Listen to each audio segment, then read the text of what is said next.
Greetings, our respected people. Welcome to the domain part 8 of the essence of his birth. Now, through the birth of Christ, we also receive the adoption of righteousness. Romans chapter 6, verse 13. And do not present your members as instruments of unrighteousness to sin, but present yourselves to God as being alive from the dead, and your members as instruments of righteousness to God. Now, let's break things down. You can never present yourself to do anything considered abominable before the Lord when first there is not a conceived mindset. For out of the conceived mindset, there is life, there are activities. Romans chapter 8, verse 6. For to be carnally minded is death. Now, to have a carnal mind, means having the lust of an animal, the instinct of an animal. Now, what is the instinct of an animal? Take a look at a dog. Where you don't want a dog to go, it's exactly the place that it will go. Sheep, where you don't want it to go, it's exactly the place that it will go or come from. Pig, you might buy pig as many times that you want. But where you don't want a pig to go, it's exactly the place that it will go. Why? Because animals are not cultured in anything that is good or bad.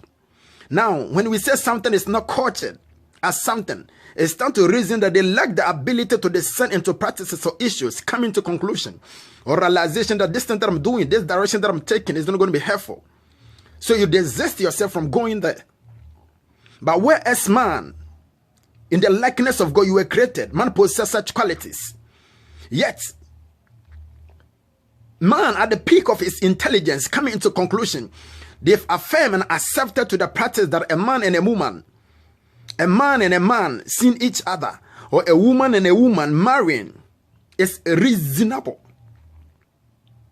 A clear question that you have to ask yourself.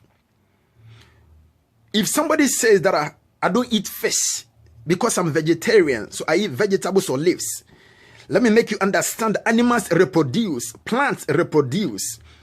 Take a good look at a chicken. With the little knowledge or the sense that God has given to them, they understand correctly that a female will be there for a man or a male to go after. In that process, she will conceive, lay eggs, which human beings or man will go and buy or eat, getting protein from it, which means even animals